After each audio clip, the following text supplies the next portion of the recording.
Welcome, folks. Sorry for the slight delay in getting started here. We ran into some technical difficulties, but um, welcome and thanks for joining us. We are here to talk about the Farm to School and Early Childhood Grant. And my name is Gina Clitheroe. I'm the Farm to Institution Program Manager at the Agency of Agriculture, and I'm here with my colleague Lily Bradburn, also from the Agency of Agriculture, and Dana Hudson, who's an exciting guest to be joining for a Farm to School grant webinar. And Dana is the network coordinator for the Farm to School and Early Childhood Network here in Vermont. So with that, we have kind of a longer applicant webinar than usual. We have an hour and a half budgeted, and that is because we want to also add in some time for an additional conversation and presentation that Dana is going to share about the Farm to School and Early Childhood Network and the resources available there. So with that, I'm going to dive right in to our agenda and some overview of the tech for using this platform, which is Microsoft Teams. So we're going to provide an agenda for our time together today. We will, the way that the webinar software works is that cameras are automatically off for attendees, and as well as microphones are automatically muted. So if you would like to jump on camera or mic to ask a question, just raise your hand and we can kind of enable that as presenters here. You can also feel free to type your question into the chat. There's also a Q&A feature with Microsoft Teams webinar, which can be really a helpful way to kind of keep track of questions and answers throughout. This session is being recorded and it will be posted on the Agency of Ag website, likely within like 2 business days or so. But I'll also send out the recording link to everyone who has registered for this meeting. So we had about somewhere over 30 people registered and about 14 here today attending live. So it'll be good to get this recording out to folks that aren't able to make it. With that, here's our agenda for the day. I'm going to start by providing Oh, bummer, it didn't kind of update. So I'm going to start by providing an overview of this grant opportunity. I'm going to offer some updates about the grant opportunities. I'm going to go into the details of the grant application. And then what's not showing up here is we also have the presentation from Dana Hudson that'll take place after we walk through those different components of the application. And then I'll pass the floor over to Lily Bradburn, who will offer a tutorial to using web grants, which is our grant management system and the application portal where folks will be submitting applications. So the Vermont Farm to School and Early Childhood Grant Program contains several grants. One of them is this Farm to School and Early Childhood grant that we're here to discuss today.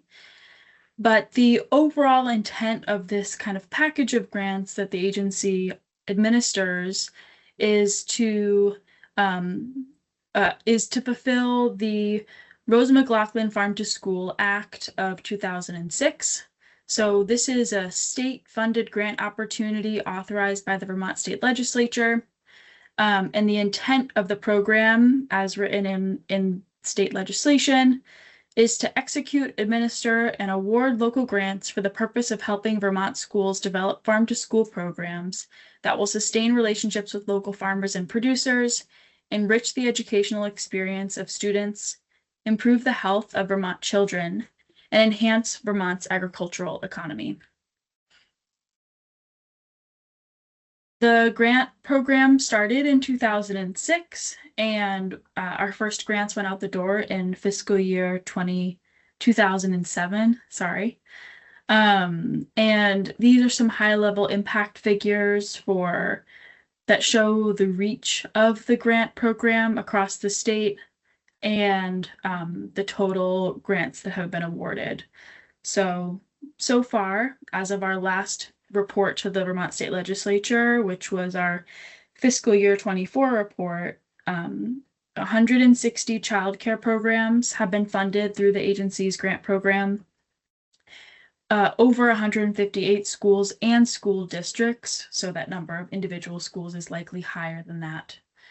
And the total number of students that have been engaged in Farm to School as a result of this state funding is over 100,000 students in the Vermont school system and early childhood system. I would be curious to know how many folks were on this call today. Also, we're on the Vermont Farm to School Grants 101 webinar that my collaborator Connor Floyd and I offered. I guess it was last month, September 17th.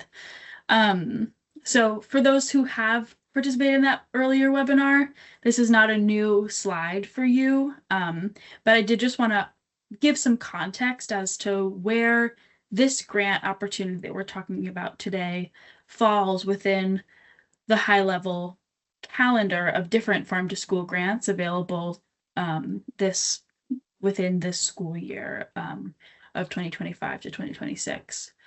So not all of these are part of the Rosa McLaughlin Act Farm to School program that I manage here at the Agency of Agriculture, but they are just all important for folks to be aware of because these grants can really complement each other. A couple weeks ago, we promoted the Farm to School Service Provider Grant. Applications are closing on Monday for that grant program. And then the application that we're talking about today is the Farm to School and Early Childhood Grant, which just opened a couple weeks ago. Next up, in like the docket of all these farm to school grants that are going on, there's the Farm to Institution Market Development Grant, which is managed this year by my colleague Madison Berry. That program is for farms and nonprofit organizations and producer associations to apply to really focus on how do you support farmers in being able to access institutional markets, which include schools and early childhood programs. The Local Foods Incentive Grant is a grant program specifically for K-12 child nutrition programs at schools that provides a financial incentive and support to support K-12 schools in Vermont to buy more local food. The Local Food for Schools and Childcare CSA grant is going to be announced in just a couple of weeks. That is a CSA grant specifically for providing local food to early childhood programs. That's a grant that I will manage, and it is a new iteration of the CSA grant that the agency has offered in the past, but it's expanded in terms of the types of organizations that can apply. This winter, the Agency of Education, so Connor Floyd, the person who collaborated on that webinar with me a couple weeks ago, another one of Connor Floyd's grants is the Federal Equipment Grant, which helps child nutrition programs, again, in the K-12 setting to buy new child nutrition equipment. And the State Equipment Grant, which opens in the spring, is quite similar to that opportunity as far as I understand it, but Connor Floyd's the real expert on that opportunity. Another opportunity that's going to open this winter is the Local Food for Schools and Childcare Food Hub Grant. And that grant is focused on providing local food to K-12 programs and is really iterating and building upon the agency's implementation of a USDA grant to provide local food for schools a couple years ago. So that's just a really high level overview in like 2 minutes, but I would strongly encourage folks that were not at that last webinar to watch that webinar recording. And it's up on the agency's YouTube page, and I can drop a link to it in the chat as we get further along. But yeah, I just wanted to offer that context as to where we are in the grant calendar, and some of the other supporting grants that your organization or partner organizations that you work with might be interested in. So back to the Farm to School and Early Childhood Grant. I wanted to share that there were some changes in the agency's grant program from last year to this year. The most significant change is the transition from the Farm to School and Early Childhood Capacity Building Grant to what has now been rebranded as the Farm to School and Early Childhood Grant. So this is the Farm to School and Early Childhood Capacity Building Grant is essentially like the prior version of what this opportunity is. So I wanted to highlight the key changes there. And also what's the same. So what's the same from if you applied for this grant last year or you've received one of these grants within the last like 3 or 4 years. The same goes is that grant funding is available for buying local food, supplies, personnel, and supporting other kind of similar allowable costs to what was allowed before to support farm to school programs. Another thing that's consistent from the last iteration is that projects teams are still required. So there's still required participation from child nutrition, educators, and administrators. And that's the case for all K-12 and early childhood center based providers that have meal programs. And so those are consistent, but the things that are different this time are that in the prior iteration, we required a much less detailed application from the capacity building grantees, which did not include a farm to school rubric assessment or a really clear project work plan. Also, in the last iteration, grantees were required to attend a mandatory in-person action planning session right after the grants launched. And then they were also required to attend a technical assistance webinar in the fall. Technical assistance and coaching were provided by the Agency of Agriculture and assigned to each individual grantee, and grantees were required to engage with those services that the agency was offering. There were capacity limitations to the capacity building grant, funny enough, because this was such a robust program that included the agency as providing a coach, the agency is providing technical assistance, the agency is hosting this in-person action planning. There was a real limitation to the number of schools and early childhood programs that could get through. So we could only fund about 15 grantees per year. And this new revamped model, we can fund up to 30 grantees per year because the agency is requiring grantees to put together a more detailed application, have a farm to school rubric assessment done, complete a more robust project work plan. We are not hosting required meetings or workshops for grantees aside from the typical like grantee orientation. And grantees are responsible for finding and connecting with their own technical assistants to support their project.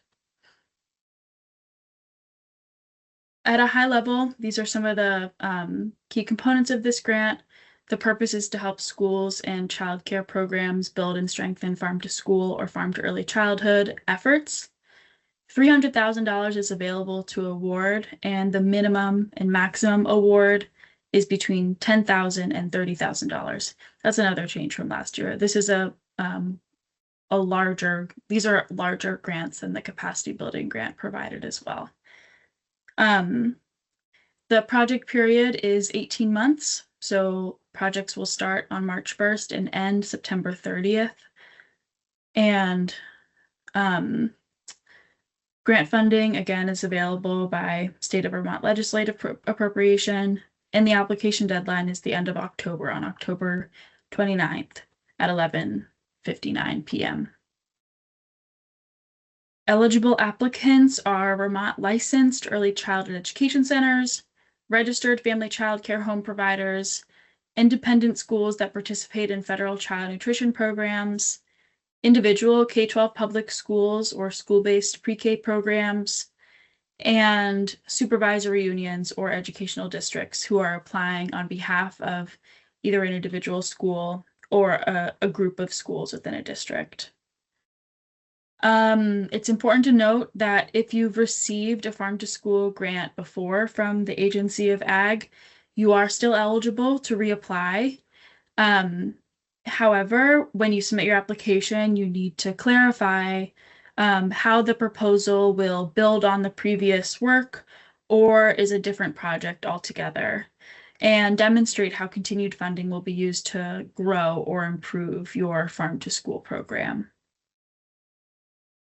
So the high-level goals for this funding opportunity is to support the building and strengthening of farm to school programs. This grant is really designed for collaborative projects, again, with that project team of 4 to 7 individuals. This grant is also designed for projects that are multifaceted, that will impact at least 3 of the 5 funding priorities, and include project goals related to each of the 3 C's of farm to school, which are the classroom, cafeteria, and community. Projects also need to demonstrate leadership buy-in, community partner participation, and a robust outreach plan. So this is some of the baseline eligibility criteria that all grantees need to meet or all applicants need to meet in order to be eligible projects to be considered and move through the review process. So eligible projects are those that are led by a project team with at least 4 individuals, including at a minimum 1 child nutrition professional, 1 administrator, and 1 educator. There is flexibility in those representative roles permitted for family childcare homes or those early childhood centers that do not offer meal programs. But so for example, if you don't have a meal program, then you're not required to have a child nutrition professional on your team, but you are still required to hit that for minimum individuals. So that would be engaging with external community partners like farms or farm to school service providers, or other organizations. We've seen like people include people like folks from the library or nearby chefs. Those would all be, help work towards that 4 minimum if you have a staff of 1 as a family childcare program, or you have a staff of 2 or 3 as an early childcare center, but you don't have a meal program. All projects must impact at least 3 of the 5 funding priorities, and there's space in the application to explain that connection. All projects must include at least 1 goal relating to each of the 3 C's of farm to school, which we'll get into in the next slide. The 3 C's are classroom, cafeteria, and community. And all projects must include at least 1 letter of commitment or letter of support. So the 3 C's of farm to school are engaging and connecting kids with agriculture and food systems in the classroom, the cafeteria, and in the community. And you can see from some of these former farm to school grantees some examples of that. We've got kids working with plants in the classroom, and also working with seeds. And then here in this last photo here, this is a photo from a farm that is selling food to local schools. So that represents that cafeteria component and also connection to community. The funding priorities that applicants need to align their projects with are consistent across the other farm to school grants that the agency offers. These are really the goals of the farm to school program as written in the legislation for this program, which I've shared earlier. So it's focused on education, local procurement of local food, improving child health, nutrition, wellness, increasing student participation in federal child nutrition programs, and developing and strengthening connections between schools and early childhood programs in their local communities. So the competitive project criteria kind of goes above and beyond what is required for the grant.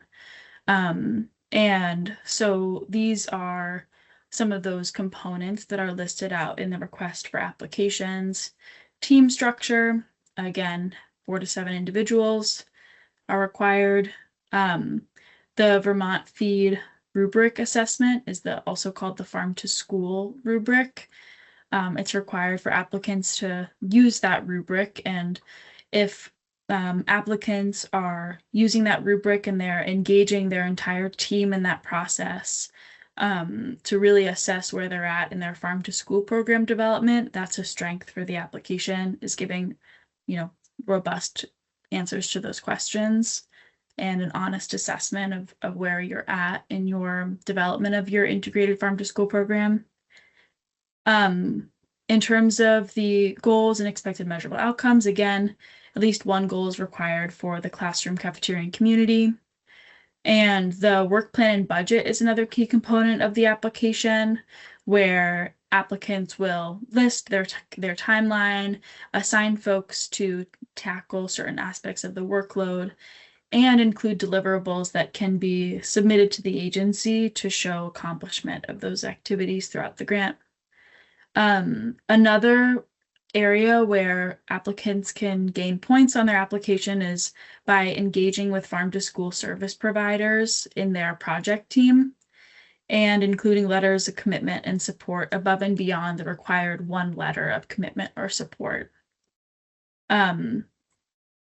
Projects that demonstrate sustainability and the ability to have an impact beyond the grant will also be stronger applications. So articulating how this is a new project or an expansion of an existing project, and really showing that widespread dedicated buy-in across the organization and across the community for this work. The costs that are allowed, this is all specified in the request for application, so I don't want to get into too many of the details here, but just want to note again, the award range is $10,000 to $30,000. There's no matching requirement for this grant.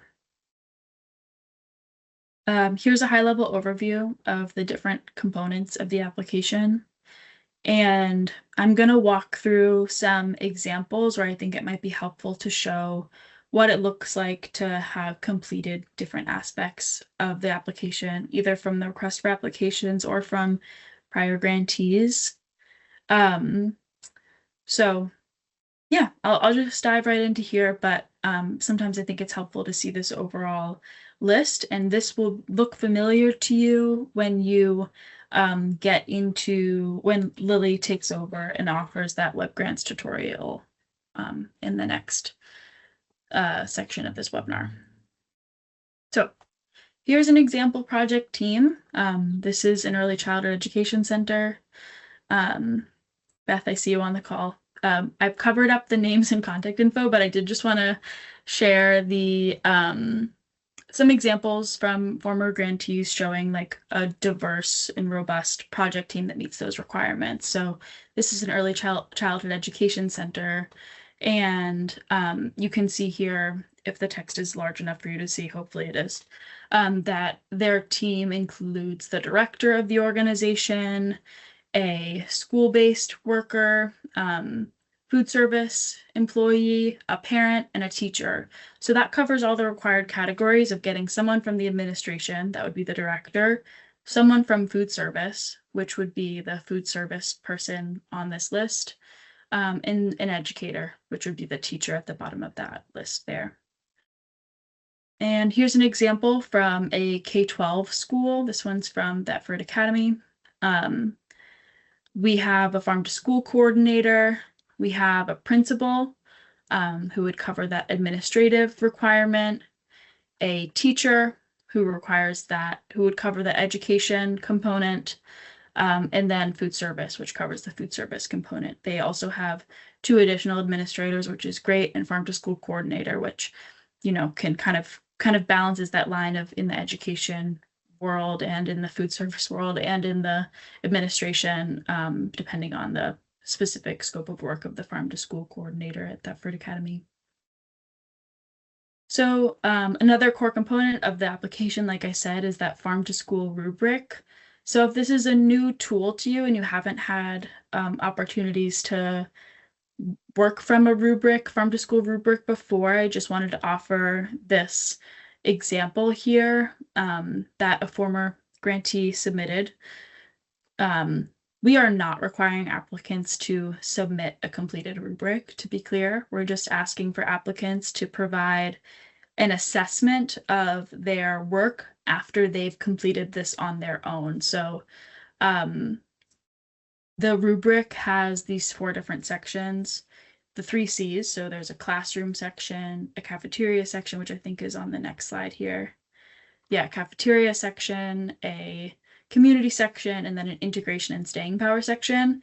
And for each section, applicants will write a self-assessment of where their organization is at. So which word did they choose? Did they choose emerging? Okay, great. Explain why you chose that word, emerging, in your application. Or say for classroom, your team is mostly in the developing section. So if you've answered most of these sub questions in the developing section, then you'd mark developing for your classroom area and provide an explanation of why that is based on your response here in the rubric. So I wanted to offer that kind of like preview if you haven't had a chance to look at the rubric. That is a required component of the grant, is to do this self-assessment. And again, we strongly encourage entire teams to look at this together because that way you can get the insight around, like, maybe there are certain areas of work that your food service has been engaged in that you as the principal who's submitting this grant application isn't like totally aware of all the nuances of that. So yeah, so that's really why we encourage teams to really collaborate on these applications, and especially when answering these questions about where your team falls in the rubric, because then you have an accurate picture of what are the real like current strengths and opportunities of your program, and how can you strategically grow from there and build in goals in your grant application to help move the needle and move yourself further along, your organization further along from emerging as a farm to school program to thriving as a farm to school program. And Beth, yeah, I think we can answer. I'll take a couple quick questions if there are on the rubric before moving on. But let me see, what can I do here? I can unmute you.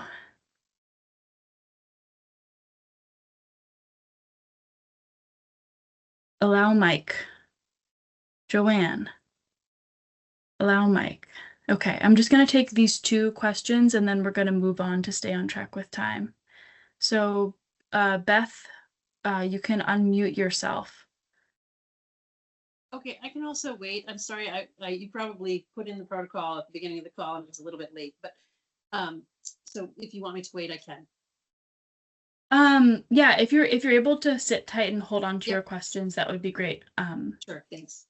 Yeah, thanks. Joanne. Good morning. So I saw 2 rubrics here, and I just wanted to clarify the definition of what early childhood is in your eyes, because some of the state grants that are early ed is birth to grade age 8, which would be 2nd grade. I'm in a school that has 8th grade, and one of your rubrics just said K-12. Could you please clarify the definition of early childhood? That's a good question. Yeah, I would say I'm gonna have to like look into that a little bit more, Joanne, because I think in your instance, you have a K-12 independent school, and so the K-12 program would not be eligible for the grant, but your early childcare program would be eligible for the grant. So let's talk more offline to make sure that distinction is as clear as possible. Thanks, Joanne. Okay, so for the, another example application, and this is in the request for applications. So highly encourage everyone to be reading the request for applications really thoroughly, because that is the guide for how to apply for this grant. And it also includes some helpful examples. So here's an example of a completed goal table. And what I really wanted to highlight here is one of the unique requirements for this grant, because we're really leaning on that 3Cs model to be a roadmap for building strong and integrated farm to school programs, that we are requiring that at least one goal for the project needs to be in each of the different 3C goal areas. So for an example, here we have a project with only 3 goals, which is the minimum requirement. And one of those goals is around the community, and it's around engaging with community volunteers in the school garden in the summer. And another goal is around the cafeteria. So that's featuring new recipes, including local ingredients. And then the other goal is around the classroom, focusing on taste tests. So all 3 of these would, this would be considered a complete goal and measurable outcome table. But I just wanted to note, in case this framework is new for folks, for each goal, we are requiring that those goals are measurable and that you can measure success based on your own terms. So how would you define success for a goal that's focused on increasing capacity for volunteer hours in the garden this summer?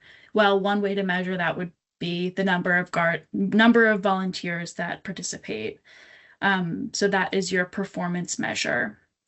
And then your expected measurable outcome would be, okay, how do we know that we've achieved this goal? Well, if we've engaged with 10 volunteers in the summer, that feels like success in building those new relationships to the school with the community. So that's just one example. But you'll come up with goals and measurable outcomes that are unique to your own school throughout the grant. And this is an example of a project work plan, and I apologize, it's small here, but it would be bigger. It's bigger in the request for applications. But I just wanted to call out these 4 different columns, which are visible at the top here. You'll provide a description for each key activity in your project. You'll assign which one of your team members that will be responsible for fulfilling those objectives. And then for each of those key activities, you'll also have a description of an associated deliverable and a timeline. The deliverable is something that you can submit to the agency either in like writing in your report or in like an attachment to your report at the interim report stage and the final report stage that shows that this aspect of the project is complete. So that's a way that the agency can kind of check to make sure that folks are doing the work that they've outlined in their timeline is the submission and approval of these deliverables included in the reports. I'm almost to the end of my slides here. So the required grant documentation at the application stage, applicants are required to upload at least 1 letter of support or letter of commitment. This is something that you would prepare like outside of the grant application and then upload to your grant application. Additional letters of support are accepted, but those are optional. At least 1 is required. And letters of commitment and letters of support are slightly different, and those are defined in the request for applications. And you can also find other definitions online, but a letter of commitment is generally from a project partner who's going to explain what commitment they are making to move the project forward. So for example, if your project team member includes a farm to school service provider that is going to do like local procurement technical assistance, for example, and help your early childhood program buy more local food, and they're on your project team and they're a committed member of your work plan, then a letter of commitment would be from that farm to school service provider saying, we are committed to helping XYZ early childhood program, fulfill this objective of buying more local food. We're going to help them find new farms. We're going to help them track their local food percentage. And we're going to come up with creative solutions for getting more local food in that meets the budgetary needs of the organization.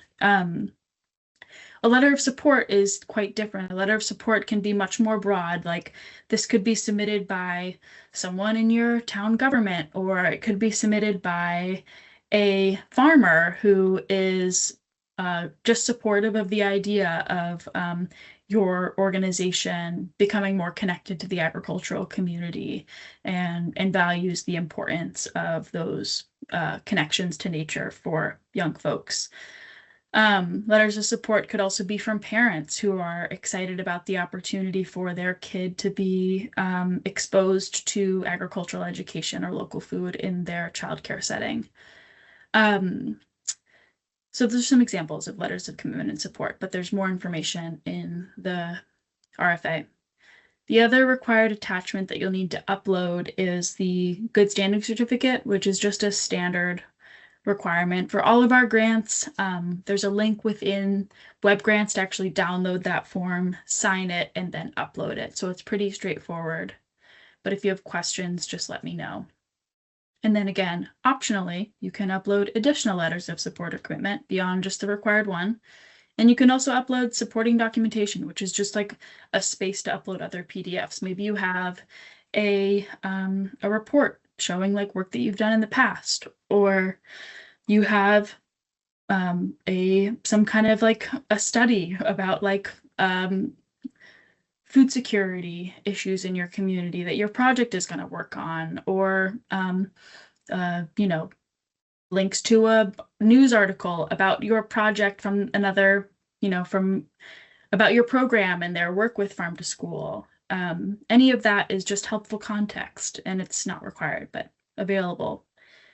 If your application is awarded and you are offered a grant, then your organization will be asked to submit a certificate of insurance that lists the agency as additional insured, and a W-9 for your organization.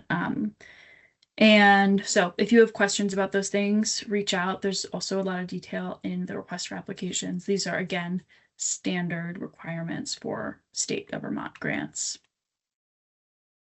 Applications will be reviewed by a review committee. The scoring criteria is detailed in the request for applications.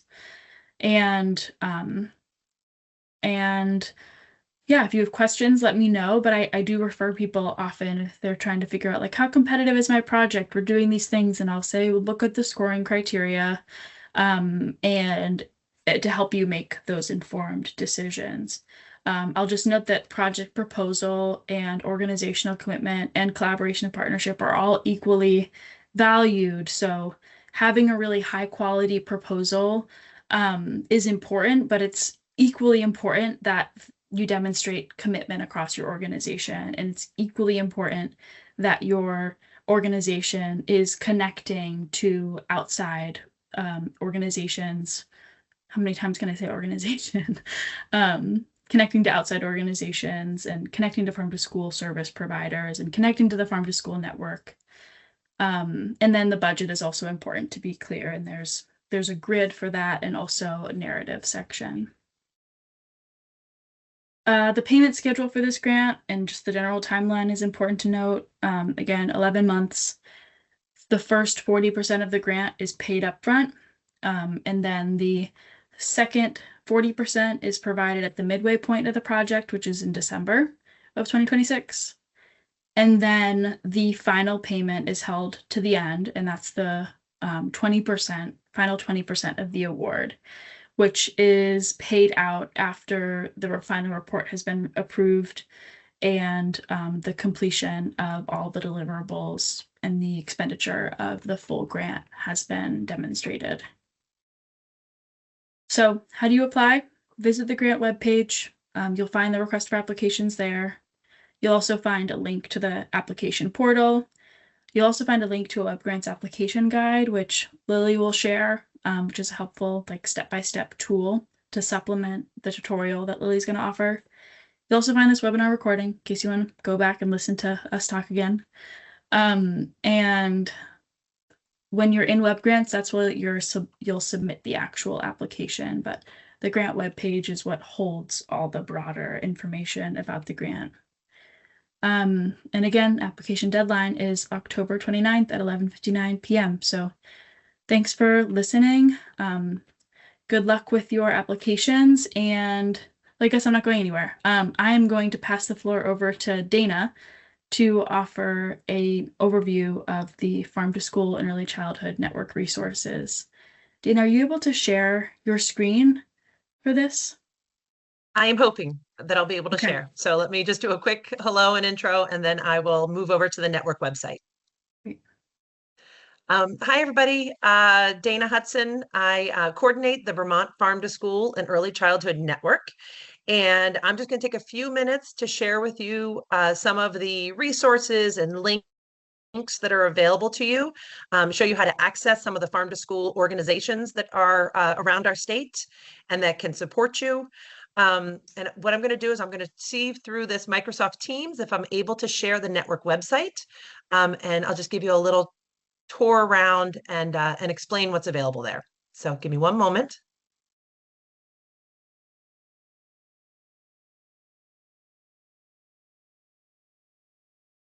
I think it's working. I'm looking at Good. Okay. your screen. Yeah. Excellent. All right. So let me actually, sorry, I was going to start at the homepage. So everybody, the Vermont Farm to School and Early Childhood Network is a network of folks from all around the state. These are advocates, farm to school practitioners, educators, food service, farmers, and we are working together to coordinate farm to school, provide leadership, provide advocacy, working towards shared goals. And so the network website, which you can see right here at the top, vermontfarmtoschool.org, is a great resource for you. And so I'm going to share with you a couple of the pages that I think might be helpful to you as you work to write your proposal.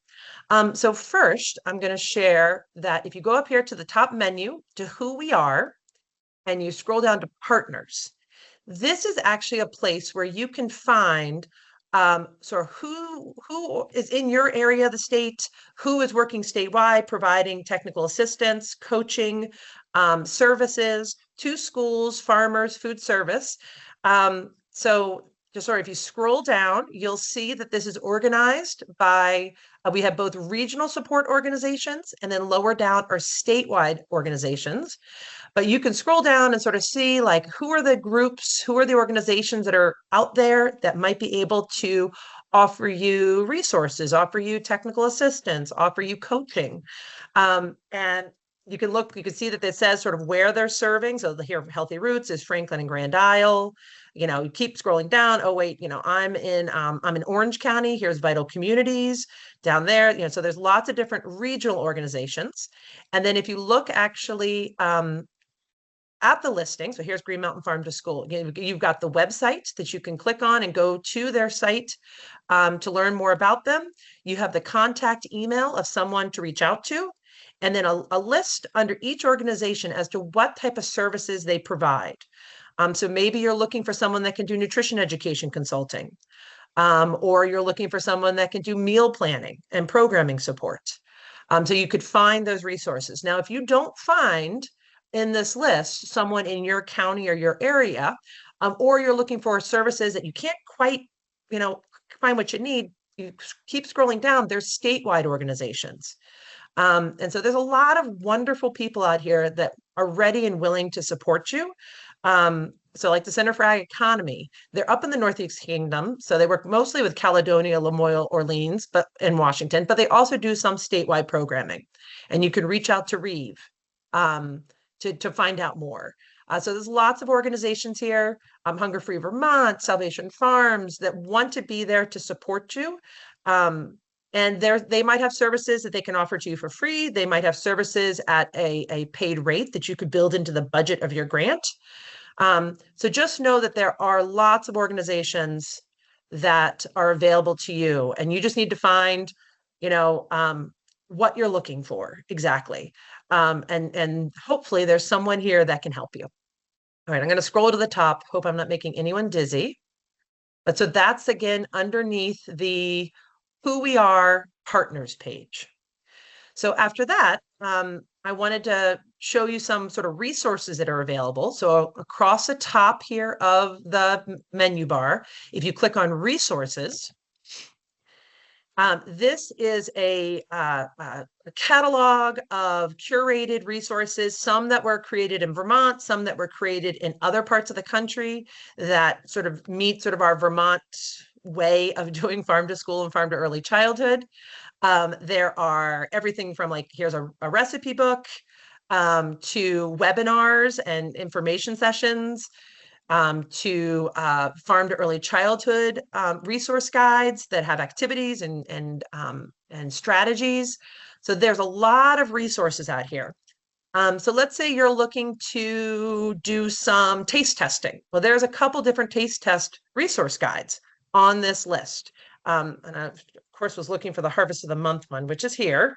I'm like, here's one of the taste test guides that Vermont Feed made. Right below that is a Harvest of the Month taste test guide. So these are great tools that you can use and even reference in your proposal to say, oh, we're going to be doing taste tests and we're going to use the Harvest of the Month tool kit that shows that you are accessing resources that are available. You're not reinventing the wheel. There are resources here. Maybe you have people that you want to be part of the team, but they need a little more education, a little more knowledge around what farm to school is. Well, on this resource page, there are actually webinars. So like, here's the nuts and bolts of farm to school. So this is a 1-hour webinar that was offered to really help people understand the components of farm to school, farm to early childhood. There's a webinar in here about School Food 101, which I highly encourage if you have, maybe you have a parent group that's really excited and has all these wonderful ideas, but don't really understand the complexity of school food meal programs. Find the School Food 101 webinar on here and offer that. It's right up here. Offer that as a resource to educate them and help them understand, to make it so that you actually can create more realistic goals than maybe just, exciting ideas. But, we all have to work within the systems we have. So there's lots of resources here. I'm just keep scrolling up and down just to show you. So any one of these, I'll just say you just click on the resource. And this one here, one of the webinars is, it might take a moment to load. So I'm going to actually just go back. But the webinar is right there for you to access. Some of these you might have to you'll be portaled to another website. So like on the Grow It, Try It, Like It, if you click there, you'll end up on a USDA website. Or here's one that you'll end up on the Growing Minds website. So, but these resources are there. I know that the ones on the Feed website, I'll just show you that real quick. You end up on the Feed website and all you have to do is put in your sort of name and email address, and then you can download the link for free to get that resource. So some of them have where you have to, just put your name in. And some of them are just available to peruse on websites. So that's the resources. I'm going to go back up to the top. Again, that was, you go across the bar on the top, it's under resources right here. Another page here I wanted to share with you is actually the stories page. So if you click on stories, this is actually stories from mainstream media. We try really hard to post things. September's been a busy month with farm to school and farm to early childhood stories. So we try to post stories up there. We try, if you dig a little down in there, you might actually find a story from your school in here. So it's nice to see what is happening around the state. It's a great place to garner ideas. It's a great place to stay current on what's happening. And you'll also see, besides mainstream media sources like these, Valley Reporter, 7 Days, there's actually articles that have been put up here by the network. So our network folks have written articles and put them up here for for you to learn more about what's happening in a certain school or childcare program. And this might be a place that your program can be highlighted on. If you have wonderful things going on, or with this grant, you start something new and exciting. This is a place to sort of get a lot of ideas and just stay current on what's happening. All right. Doing a lot of scrolling. Sorry, friends. Okay. The one last link that I did want to share with you up here is under Join. So we actually have a very robust farm to school listserv in the state. So you go under Join, you just type in regular listserv information, and we will get you linked up with the listserv. And what's great about this listserv is besides posting information, grant opportunities, workshops that are coming up, it's also a great place for you to get information, for you to ask questions. We had a farm to school coordinator recently post a question about chicken coops at schools. And she got about, 15 people responded to her directly, not all through the listserv, so it doesn't jam up your email. But they then started talking about what were the challenges and opportunities for putting a chicken coop at a school, and how did that school do it, and who manages it on the weekends, and how did you get your administrator to approve it. We had another one recently was, a hot topic is always, how do you manage your school garden in the summer? That gets a lot of conversation.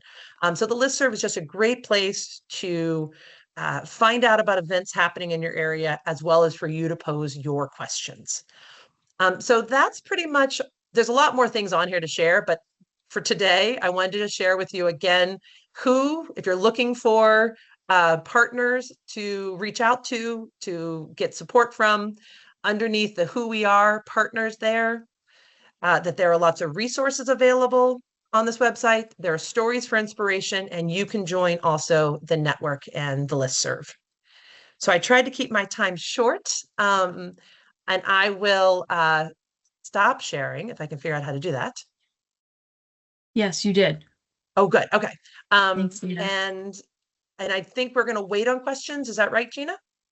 I think so. I think we'll go through Lily's presentation, and then we will open it up, and we'll have a solid amount of time for questions. So thank you so Sounds much, great. Dana, for that. I'll be here and context. happy to answer any questions from the network.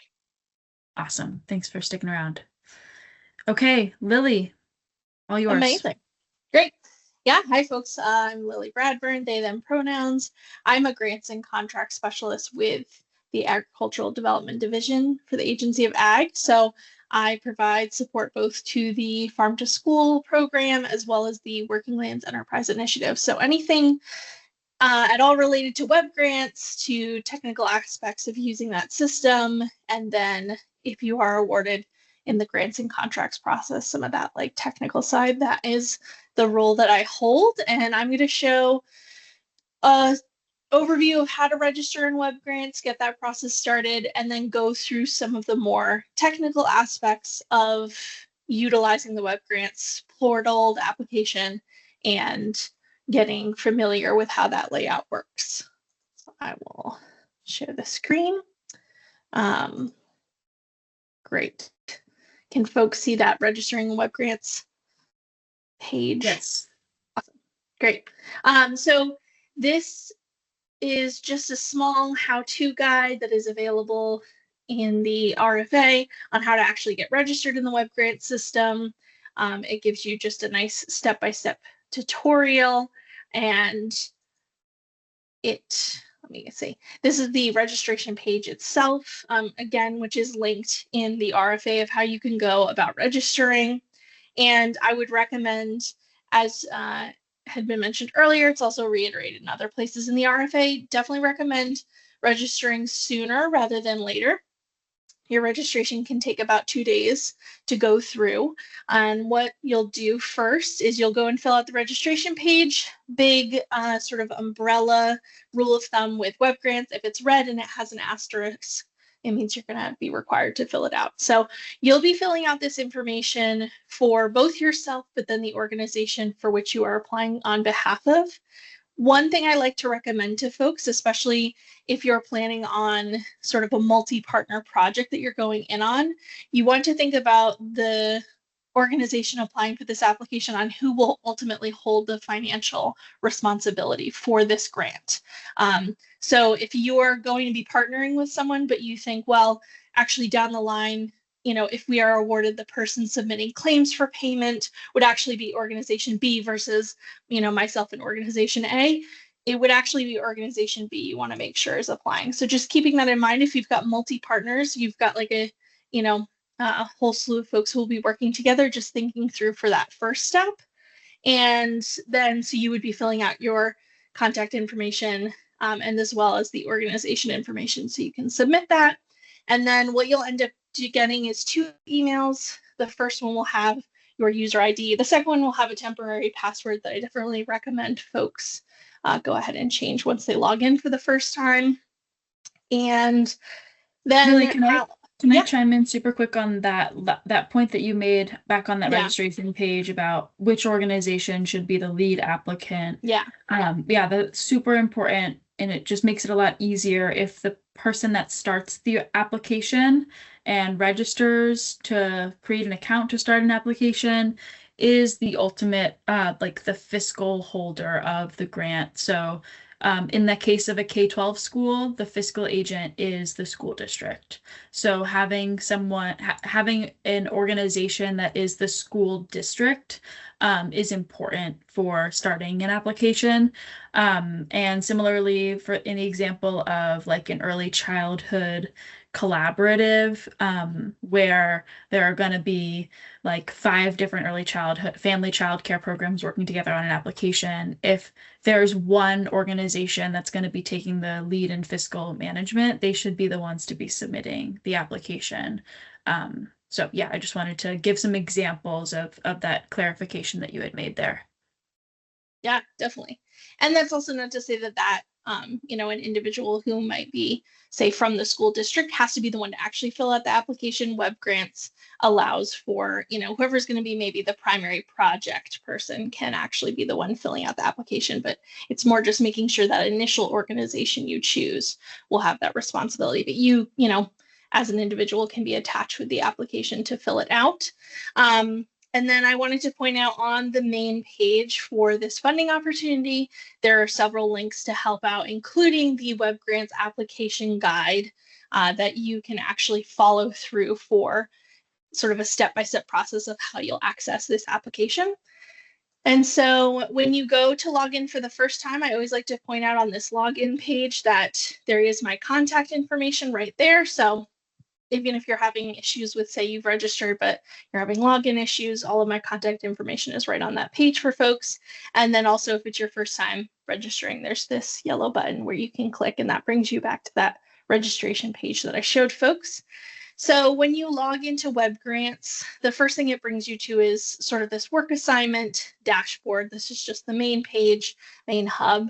And I'll point out if it's your first time logging in, you can go to this main menu with this My Profile, and this is where you could say reset your password if it's your first time logging in and you want to change from that temporary password. And then to actually start your application, you will go to the Funding Opportunities tab on this left-hand menu. And what this will show for you is actually all of the current open opportunities within the Agricultural Development Division. And so you're going to want to look specifically for the FY26 Farm to School and Early Childhood Grant, and you will select that. And this is just, again, reiterating more information that's available in the RFA, available in this webinar. We'll list about this funding opportunity. So you can go through, reread some of those requirements and stipulations of this funding opportunity. And then there's also several attachments and links, including the RFA. And again, web grants application guide, and then a link to the web page. So just a reiteration of all the information available in the RFA and on the web page, just kind of making sure it's available in a lot of different places for you. And then to start the application, you'll actually select this green Start New Application. And this is just creating the initial information attached specifically with this application. So it's fine if you maybe just have like, you know, a test title for this, but you will at some point want to go through and actually give it a unique title so that reviewers, when they're going to look at the application, they get a sense of, okay, there's this organization and this is their unique application title. But you can put something placeholder. And then this primary contact. So as we were saying, you'll want an organization that's ultimately going to hold that responsibility, but you can be attached with the primary contact of the organization. And so if there are multiple people within that organization, you might drop down this list and see that there's several other names listed with the org. So you would just want to make sure that you are selected. In this case, it's our tester account. And then again, if you yourself happen to be associated with multiple organizations, you could actually make sure you select here and select the organization with which you want attached with this application. And then this last piece is not required, but if you had, say, you know, a handful of people who actually want to help with this application, put in information, you can put in additional contacts. So if you have a team of a couple of people who will be, you know, say, doing different parts of the application and you want to make sure they have access, that's where you would add them. They do all have to be registered in WebGrants. So anybody who is going to be filling out this application, you want to make sure first they get registered. So in this case, say I'd want to put myself as being able to fill in this application with the tester account, I could do so. And then this is the main hub for everything related to this application. This is the application components page. The first thing you'll notice is there's this big red bar. This is just to let you know that not all of the components of the application have been filled out and or marked as complete. So there's a lot of kind of checks and balances within WebGrants to make sure that all the pieces get fully filled out as how it's been stipulated within WebGrants to make sure you have a full application when you finally submit. And so what you'll end up doing is going through each application, filling out the information, saving that form, making sure it's captured everything that you've inputted, and then you'll mark that section as complete. And I'll go and show how that button shows up. And when you mark it as complete, as long as everything's been filled out, it will put a green check mark next to each of these sections. And once you have all green check marks going down the line, you will be good to go because you'll see a giant green bar here that says your application is in compliance and ready to submit. And then the very final step, which sometimes folks might miss, is you actually want to hit the submit button. The green bar just means you're ready to go, but then the very final last step that you want to make sure you do is actually hit submit for it. So I'm going to go through and just point out a couple, you know, unique components to this in the WebGrants application, just to make sure for folks they can kind of get a sense of it, and also folks who will go back and look at this webinar.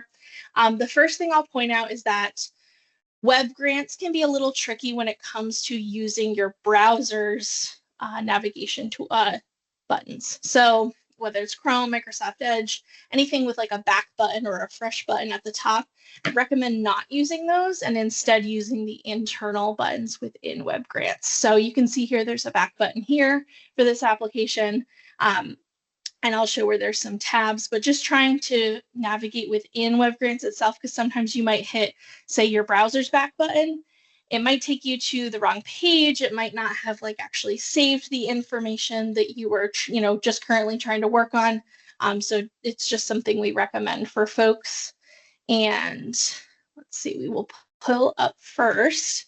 So the first form within here is our global application form.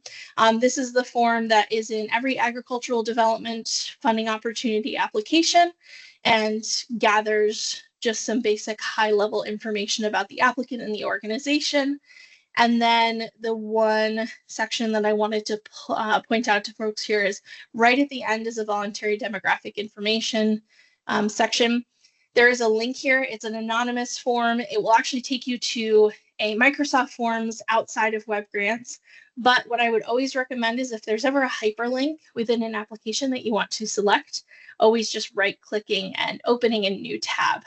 Again, sometimes if you try to click a hyperlink within Web Grants, it might just open a new page. And so if you were working on an application section and then you hit this hyperlink, it might completely take you out of Web Grants. So just as sort of a rule of thumb, always try to right click and open it in a new tab.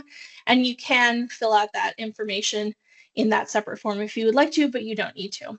So anytime you fill out information within Web Grants and whether you've completely finished it or you're just saving your progress at that point, you always want to make sure that you're hitting the green save form button. And as I mentioned, what will come up after you've saved your information is this orange mark is complete button. So right now, this is just showing a high level, snapshot of like, okay, what has been filled out to this point. If I try to right now mark this as complete, I would get a notification saying there is information missing in the following sections of this part of the form. So you will always get some kind of notification if there is information missing that's required to let you know where in that section you can go. But if it's complete and you mark it as complete, again, you can go back to this application list, form list page. When you mark it as complete, this green check mark will come back up. So that is the global application form. Just reviewing my notes, make sure I don't miss anything with that. Yes. And then another unique section I wanted to point out is in this organizational background, one of the first application sections that is specific to the Farm to School and Early Childhood Grant. When you come up to open this, you'll see there's this educational institution section, and there is directions here on how to navigate this, but the first thing you'll notice is that it'll say no data available for the table. You're going to be inputting information as rows to answer the questions within this table. But the first thing you'll need to do is save multi-list. This is just a kind of unique eccentricity of Web Grants, but once you select Save Multi-List, what you'll see comes up is actually this button to add row. And so once you do that, you can hit add row, and then you can actually input the information that it's asking. So I'm just going to say test, fill these out. Again, red and an asterisk will be required. There, in this one particular, there's a couple of drop-down questions. And then once you save that row, you will see that information then gets populated as a row within that table. And what you can do as well is, as you've added in all of the rows that you would like to input information for, you could also go to edit all rows and just see all of that information as a editable table itself, if that's visually easier for you to fill out. And in some cases, for some of these kinds of questions that are tables, there will be some minimum required rows. So in some cases, you might go to mark it as complete, and it might say, there's a minimum amount of 3 rows required for a question, and those are highlighted within the RFA as well as the application. And then I will go to these project overview and just wanted to explain. So a couple of questions within the RFA. So as I've mentioned, if it's red and an asterisk, it's a required question. The one kind of unique exception to that is what's called conditional questions. So we have a few questions within the RFA, including at the bottom here, well, you'll see it has a couple of yes/no questions. And depending on how you respond, in this case, yes, you'll see a question suddenly will auto-populate, and then you will fill in a response. These questions, even though right here you can see is in black, because it's a conditional question and we don't want everyone to have to fill it out because it's based on a yes or no response, it is still required if you were to select this yes. So you would get a notification if you selected yes and then went to go and save the form and mark it as complete. It might say collaboration and partnership section not entirely filled out. So that's kind of a wonky thing that I like to point out to folks, that some of these conditional questions will have this text that's in black, but it's actually going to be required because of the response that was given to that question. And And I'm just going to save this, or maybe just go back. All right. And then, yeah, just wanted to point out, so as I was saying, some of these table questions where you're adding in rows of information, like the goals and expected measurable outcomes, do have a minimum. So at least 3 rows will need to be entered. So if you were to enter in 2 rows and then try to mark this section as complete, it would say you're missing information and need a minimum of 3 rows. And then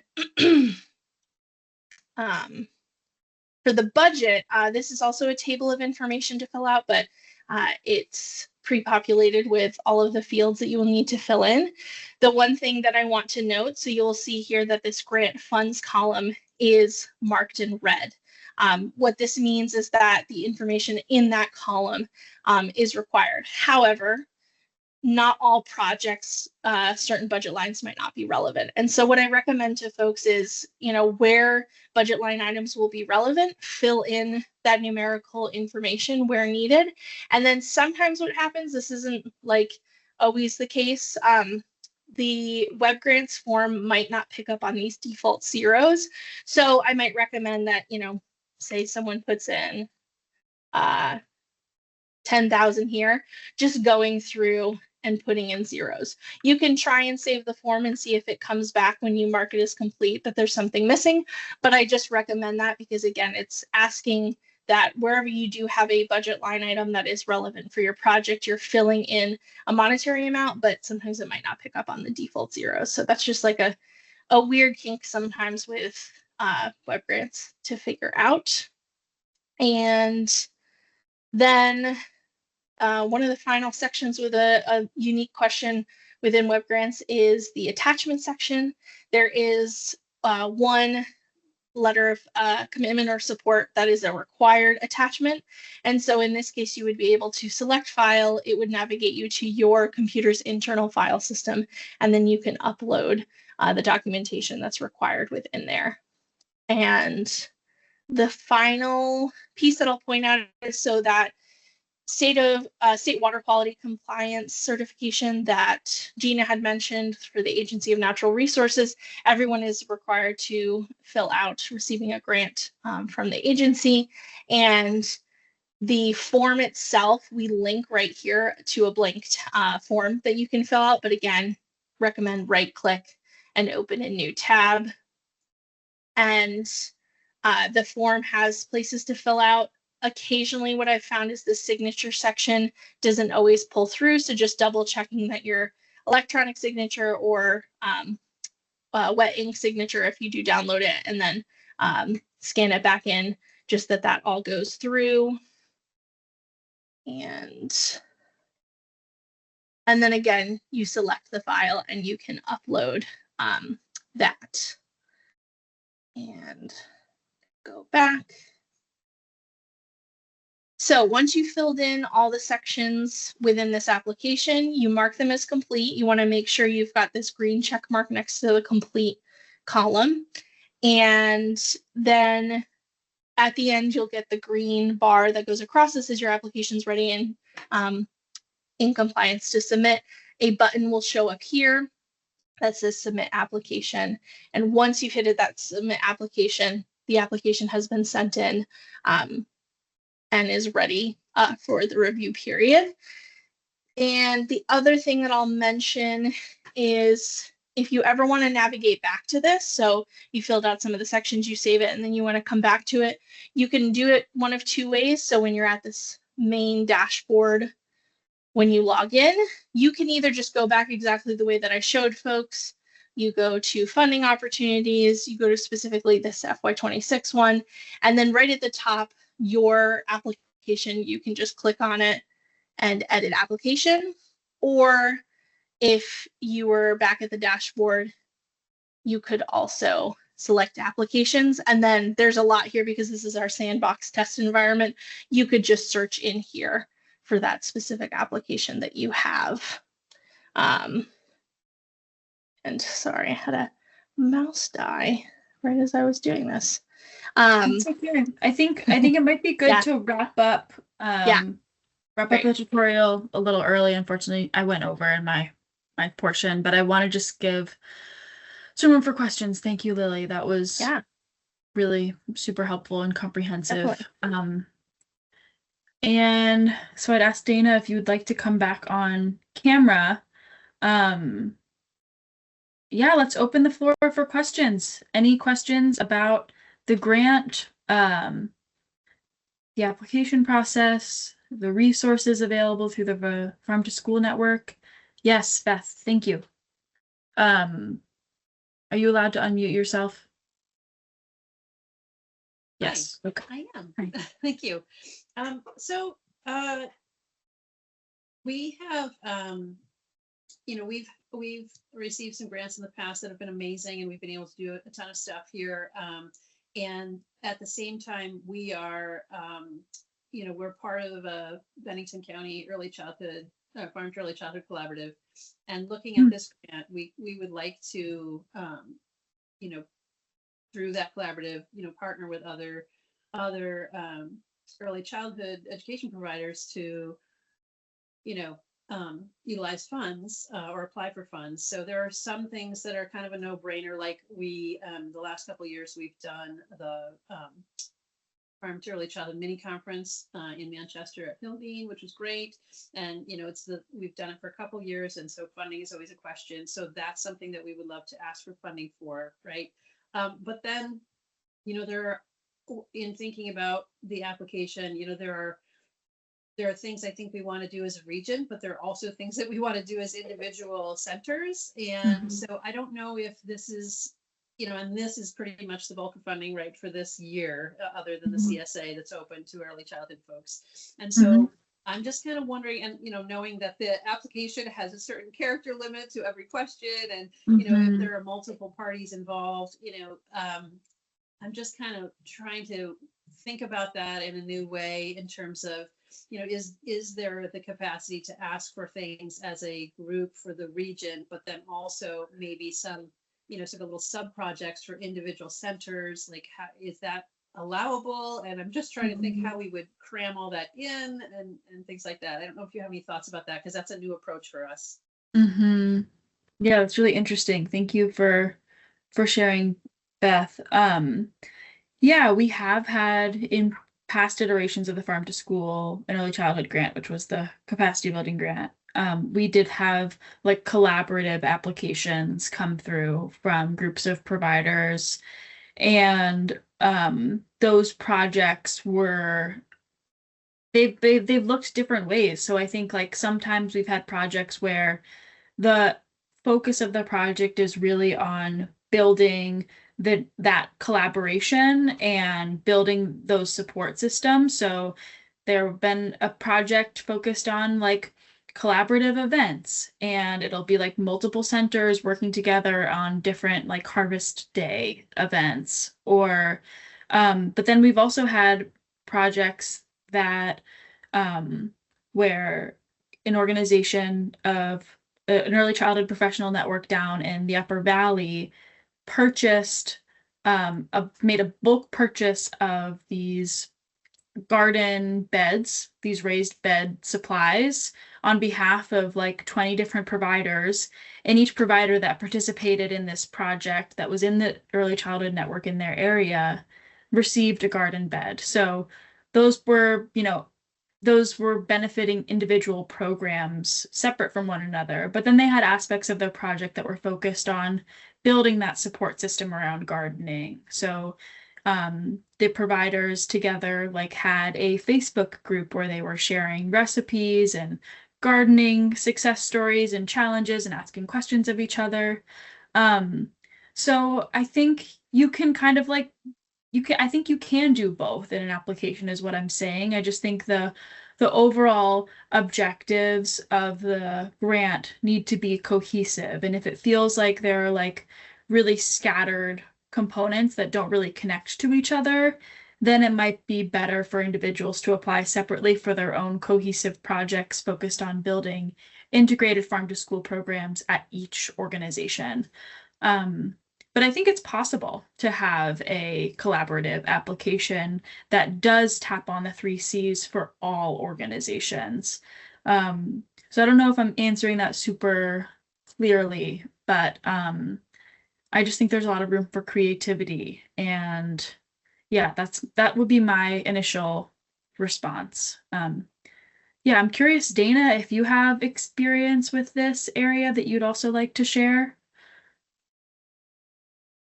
Uh, yes and no. I would say that Mhm. I think what you said, Gina, about being, a collaborative proposal makes sense. The one part that I heard you say, Beth, that I wonder if it fits within this grant, and the sort of bouncing the ball back to Gina, is when you Mhm. talked about the mini conference and funding the mini conference, I'm not Mhm. sure if that feels a little bit like a service provider, technical assistance sort of grant, which that grant is closing out really soon. So I'm not encouraging you to Mhm. try to quickly fill out an application for that. But I'm not sure, Mhm. Gina, would a mini conference, providing a conference for other early childhood providers, be something that you would see funded within this current grant we're talking about?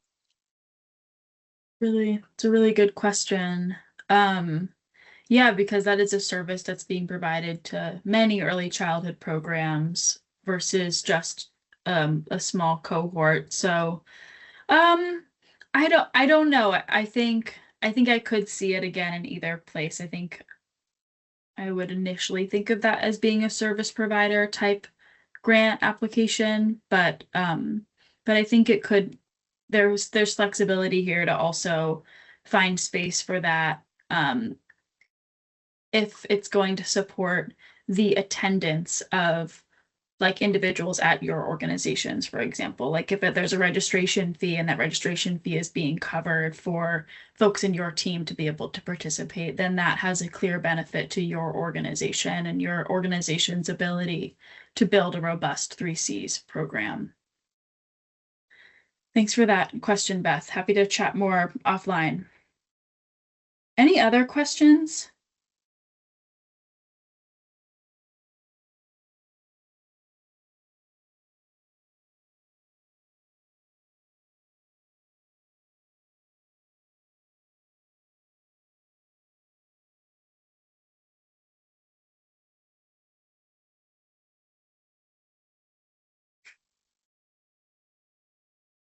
Great. And Dana has also offered to connect more with Beth on that topic. Okay. Well, I will drop a link in the chat to the webinar recording that I mentioned at the start, which was that Farm to School grant webinar recording. Sorry, Vermont Farm to School Grants 101, an overview of grants across the Agency of Agriculture and the Agency of Education here in Vermont. These are all state managed grants. So that's in the chat.